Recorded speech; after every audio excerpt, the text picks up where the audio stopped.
Santos Maravel. Tiene la palabra por el Grupo Parlamentario Vox el señor José María Sánchez García. Con la venia, señor presidente. Señor ministro,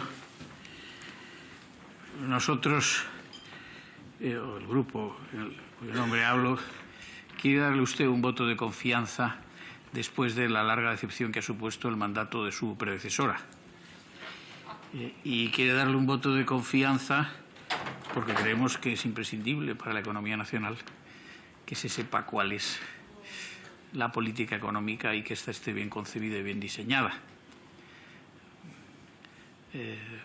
Musgrave dice, y supongo que es un teórico de la Hacienda que a usted le resulta caro y no antipático, que la inteligencia tiene que estar en el corazón de toda política pública. Nosotros hasta ahora lo que hemos visto es a la inteligencia brillar por su ausencia en una sucesión de intervenciones en esta comisión, pero por lo demás en el Parlamento y en otro tipo de foros de su predecesora, en la que ella con un entusiasmo, yo diría que enloquecido por momentos, no nos explicaba absolutamente nada, sino que nos iba ofreciendo unos fogonazos con unos datos más o menos aderezados a su conveniencia, pro domo sua, para decir que todo era extraordinario. Nunca entendimos cuál era la política económica del Gobierno y la conclusión es que todo se iba a resolver divinamente, esencialmente a través de dos mitos, estos sí mitos de verdad, no los que habla usted hoy.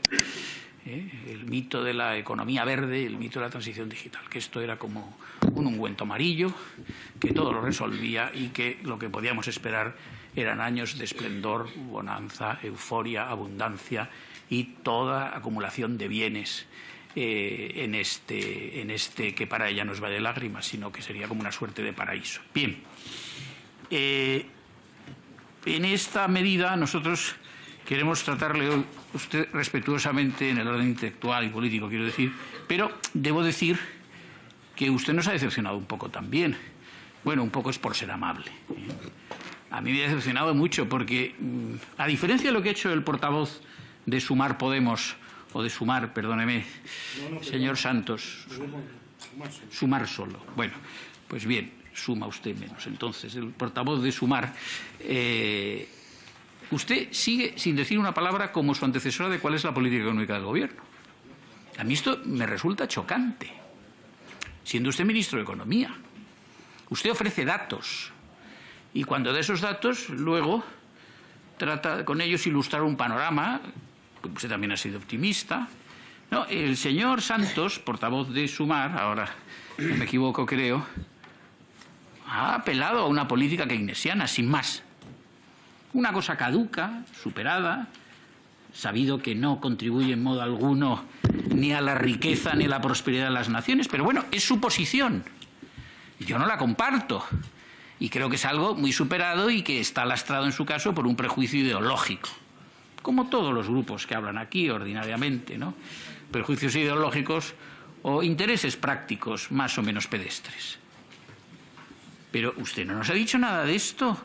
Lo que sabemos es que más allá de las contingencias que determinan ciertas decisiones, ustedes siguen ocultando cual misterio que debe ser revelado al ser de condición meramente humana por el presidente del Gobierno, que debe tener ese efecto no ya el papel de sacerdote, sino de ser cuasi divino. ¿Cuál es la política económica del Gobierno? Yo creo que ninguna. Yo creo que ninguna. Por ejemplo, se ha hablado, y usted lo ha hecho también, del programa Next Generation EU. Vamos a ver, usted puede explicarlo como quiera. Este es un programa de endeudamiento, ya sea vía préstamo, ya sea vía incremento del límite de los recursos mal llamados propios de la Unión Europea, como se acordó en diciembre de 2023. Bueno, pues es una política de endeudamiento y, por lo tanto, una política keynesiana en ese sentido, a mi juicio, fracasado, caduco, superado, que el señor Santos, portavoz de Sumar, expresa como el desideratum. Bien, y entonces, ¿usted nos puede explicar por qué esto es así simplemente por una contingencia como es una epidemia?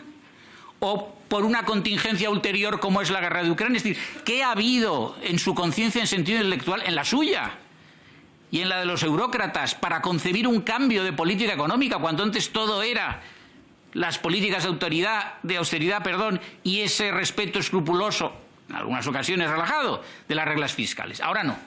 Ahora sabemos que vuelven en 2025, usted lo ha recordado. Pero también sabemos, y aquí hemos tenido testimonio de ello, de que hay partidos políticos, no en España, en toda Europa, que siguen insistiendo en que este ha sido simplemente un programa, pero que no se agota en sí, por más que tengamos que amortizarlo en 2058, porque usted dice que acaba en 2025, está usted muy satisfecho, eso lo habrá creído usted. ¿Usted no sabe lo que es atender el servicio de la deuda en sentido financiero y amortizar capital? 2058. Señor Santos, eso de 2025, no sé qué economía doméstica maneja usted en su casa, francamente, pero desde luego si actúa usted así, en fin, no le rindo la ganancia a sus hijos. Entonces, lo que quiero decir es que, vamos a ver, ¿cómo es posible este cambio no explicado y luego una prosecución de una política económica nunca desvelada ni identificada? Pues no se entiende. Y claro, nos dice usted que todo es fantástico en la ejecución del programa Next Generation EU. No es lo que piensa el Banco de España. En sus proyecciones programáticas para hasta 2025 de marzo de este año no leemos exactamente eso, señor ministro. Leemos, por ejemplo, lo siguiente. Dice, los supuestos sobre los gastos y las inversiones financiadas con los fondos europeos del programa Next Generation EU se mantienen sin cambios con respecto al ejercicio de proyecciones de diciembre, que era de absoluta incertidumbre acerca del impacto real. Dice, se prevé que su impacto máximo sobre el nivel de PIB de la economía española se materialice en 2025-2026. Estamos en 2024 y usted ya nos está hablando de un impacto extraordinario. ¿En qué se basa usted para discrepar de esta forma tan abierta con los estudios del Banco de España? Más adelante, dice el Banco de España, subsisten las dudas en cuanto al ritmo de ejecución de los proyectos asociados al programa Next Generation EU y a su impacto sobre la actividad. Bueno, pues parece ser que estos señores del Banco de España se equivocan. Le rogaría a usted que nos aclare por qué se equivocan y que cuantifique en qué medida esa equivocación representa una magnitud no despreciable. Y luego concluye usted y nos habla del círculo virtuoso de la economía. Mire, vamos a ver, yo le voy a exponer algunos datos y no creo que tenga tiempo de agotarlos ahora, lo haré en la siguiente intervención. Pero con estos datos sobre el círculo virtuoso de la economía, mire usted, pues, señor ministro, respetuosa y amablemente, esto no es serio. PIB. Estamos igual que hace un trimestre cuando vino su predecesor, exactamente igual. PIB.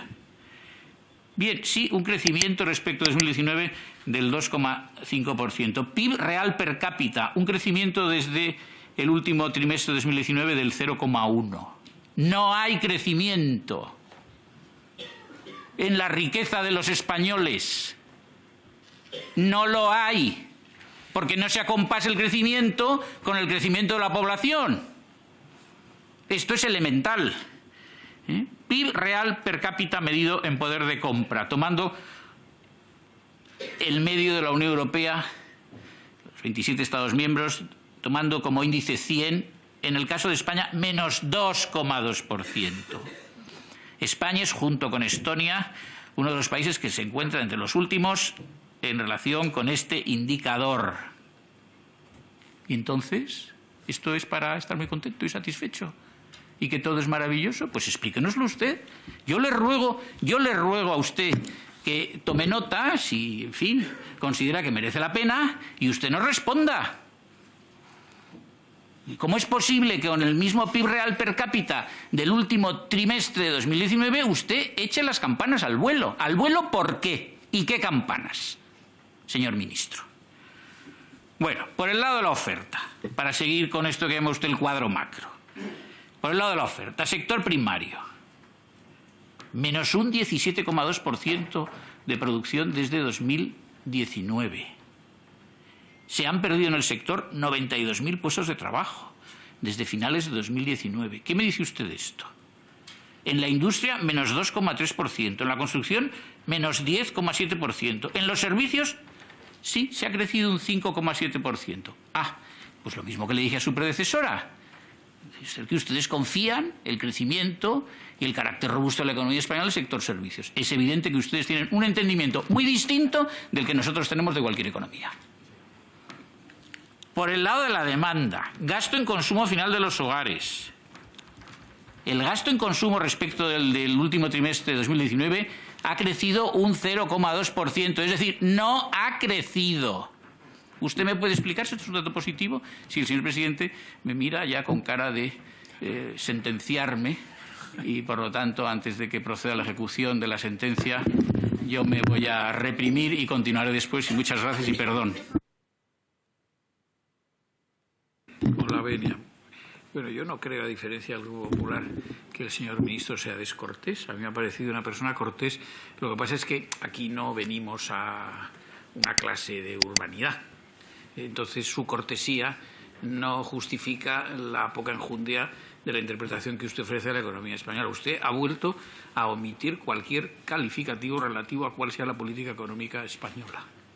Ha hecho una reflexión de política económica cuando ha dicho que usted no sabe cuál es el déficit estructural propio de la economía española después de la epidemia. Bueno, como antes, en su intervención inicial, dijo algo levemente acerca de la política de tipos de interés del Banco Central Europeo, pero estos son cabos no sueltos, electrones libres. Usted no hace algo que recoja un conjunto de reflexiones y que nos permita entender qué es lo que usted pretende. Yo creo que está en línea con lo que dice el señor Santos, y ya he dicho antes lo que pienso de esto, que es una política económica equivocada simplemente porque hay una máxima de experiencia que acredita que no crea riqueza, nada más.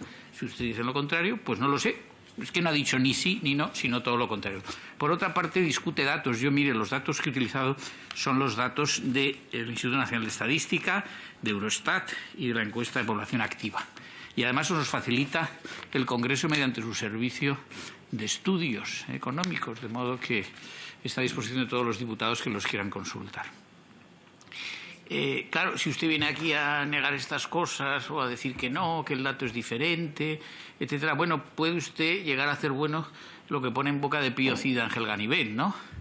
Es aquello de tribunos, oradores parlamentarios y habladores académicos y demás gentuza, ¿no? Pues claro, si aquí lo que venimos es, en plan marrullero, a negar evidencias, pues es un poco absurdo, ¿no? No hace falta. Usted tiene una categoría profesional suficiente para no caer en eso. Usted debe responder con verdad lo que se le pregunta. Y voy a reanudar lo que antes decía. ¿Del consumo en gasto final de los hogares? Bueno, usted dice que no es lo que he dicho yo. Bien, yo repito, son datos del INE. Gasto en consumo final de las administraciones públicas. Ahí se ha incrementado en un 10,9%. En un 10,9%. No sé qué le parece a usted respecto de un incremento del 0,2% para las familias. La formación bruta de capital fijo desde 2019, menos 3,5%. Y usted nos dice que hay un fervor que viene, en fin, que orienta al inversor extranjero hacia España. Bueno, no lo sé. Usted me dirá si este dato también del INE es erróneo o me lo invento yo. En cuanto al comportamiento del sector exterior, pues sí, ha mejorado, no tenemos ninguna duda. Eso lo dije también a la señora Calviño en su comparecencia anterior. Ha mejorado y, por lo tanto, ha mejorado la balanza por cuenta corriente. Ahora bien, también se lo dije y se lo repito a usted ahora, esencialmente por el lado de los servicios, no por el lado de las mercancías, que mantienen un déficit comercial de hasta superior a un 23% respecto a los anteriores al año 2019. Por lo tanto, de nuevo aquí esta propensión a una economía orientada a los servicios, a nuestro juicio, un error. Usted dice, usted esto omite toda consideración. Bueno, usted sabrá si no es relevante. Sobre el mercado laboral ya le han dicho muchas cosas.